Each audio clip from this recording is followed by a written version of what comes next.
अस्सलामुअलैकुम। एक दोस्त की फरमाइश है कि हकीम साहब एलर्जी का एक ऐसा नुस्खा बताएं जो पहले ही बार में तीर बहातब हो। तो उसके लिए हाजिर खिदमत है। तो ये पहली चीज़ है फटकड़ी। इसे फटकड़ी कहते हैं और ये आम तौर पे पिंसार से अवेलेबल है, मिल जाएगी। और ये है गंधक आंवला सार। इन दोनों चीज़ों को रिफ़ाइन, जैसे पाउडर होता है बिल्कुल रिफ़ाइन, उस तरह आपने कर लेना है। जैसा कि हमने इन दोनों को बिल्कुल रिफ़ाइन कर लिया है।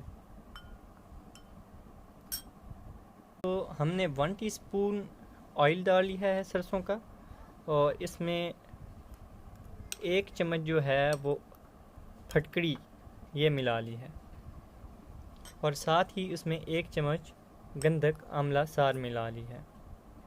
तो ये आपकी मरहम तैयार है, और ये